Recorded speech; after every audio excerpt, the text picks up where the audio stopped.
ഇപ്പോൾ കണ്ടുകൊള്ളൂ. ആരുടെയെങ്കിലും ശരിക്കുള്ള മുഖം കാണണമെന്നുണ്ടോ?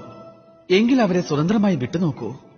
ഇനി ആരുടെയെങ്കിലും മനസ്സിന്റെ ശുദ്ധത അറിയണമെന്നുണ്ടെങ്കിൽ അവരെ ഒന്ന് കുറ്റപ്പെടുത്തി നോക്കിയാലും, നിങ്ങൾക്കിനി ഒരാളുടെ ഗുണമറിയണമെന്നാണെങ്കിൽ അവരോടൊപ്പം ഭക്ഷണം കഴിക്കുവാൻ സമയം കണ്ടെത്തി നോക്കൂ. ഇനി ആരുടെയെങ്കിലും ധൈര്യം മനസ്സിലാക്കണമെങ്കിൽ നിങ്ങൾ അവരെ അവരുടെ പ്രിയപ്പെട്ട കാര്യം ചെയ്യുന്നതിൽ നിന്നും എതിർത്ത് നോക്കൂ. ആരുടെയെങ്കിലും നന്മയാണ് മനസ്സിലാക്കേണ്ടതെങ്കിൽ അവരോടൊന്ന് സഹായം ചോദിച്ചാലും. ഓരോ ഭാവത്തിനു പകരവും മറ്റൊരു ഭാവം നൽകിയേ മതിയാകൂ.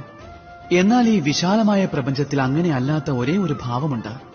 അത് കാണുന്നതിന്, അത് നേടുന്നതിന് പകരമായി നിങ്ങൾ തീർച്ചയായും അതേ ഭാവം തന്നെ നൽകേണ്ടി വരും. ആ ഭാവമാണ് പ്രണയം.